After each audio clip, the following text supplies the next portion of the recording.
Did Tucker Carlson have an encounter with a demon? You've got to check this out. All I know is I was dead asleep with my wife and dogs, and I woke up with claw marks on my rib cage underneath my arms, and it didn't even make sense. My arms would, anyway, whatever. No one has to believe me, I don't care. Doesn't matter. But that happened to me, and so I just was like, wow, that's real. In this clip that just came out today, Tucker describes something that happened to him a year and a half ago. He said he got attacked while he was in his bed at night, asleep with his wife and 4 dogs. He says it was something unseen that left claw marks on his side. And he said the marks are still there. He said, I woke up and I couldn't breathe and I thought I was going to suffocate. And I walked around outside and then I walked in and my wife and dogs had not woken up. And they're very light sleepers. And then I had these terrible pains on my rib cage and on my shoulder. I went and flipped on the light in the bathroom and I had 4 claw marks on either side underneath my arms and on my left shoulder, and they were bleeding. He said he found blood on the sheets. He was very honest and he said, I'm not from a world where things like that happen. I'd never heard of anything like that happening before. I had no idea what that was. I knew it was spiritual immediately.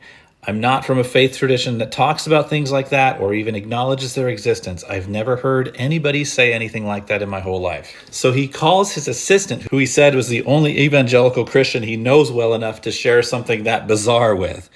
And she said, yeah, that happens sometimes.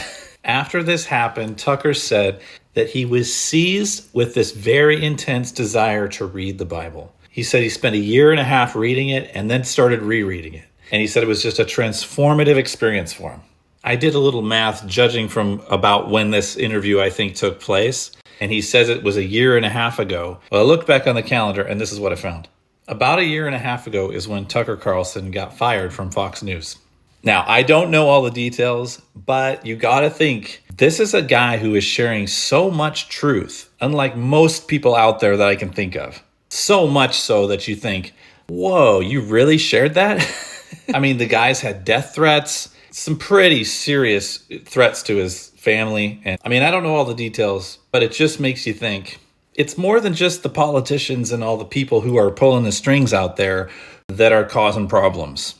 And another interesting thing is that in February, about 2 or 3 months before Tucker was fired, he reported twice about the Asbury Awakening on the biggest cable news show at the time.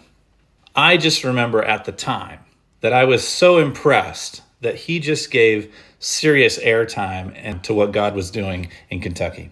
I shared the 2 clips if you want to go scroll back and find them. And now that he's on his own and not tied down by a news channel, he's saying whatever he wants. And it's so interesting. You can see in these 2 videos I posted recently, he's just sharing from his heart. It's just so fascinating to watch a really intelligent guy who really has a lot of perspective on what's going on in the world, acknowledging the higher reality that we all live in, and acknowledging that he doesn't understand it, but he believes it with all his heart. There's an honest-to-goodness spiritual realm. There's real good and real evil. Man is not the center of the universe. There's a lot more going on than meets the eye, my friends. And it's time to be intellectually honest and follow the truth down the path no matter where it leads you.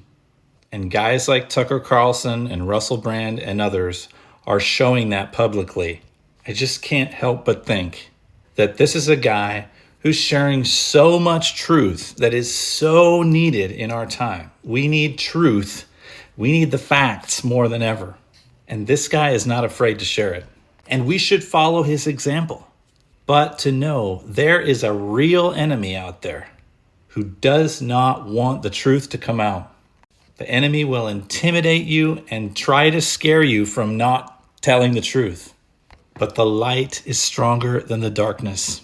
And what's amazing is when the darkness gets darker, it causes people like Tucker and others to open their eyes bigger to say, what's going on here? And they actually walk towards the light. And I encourage you to do the same.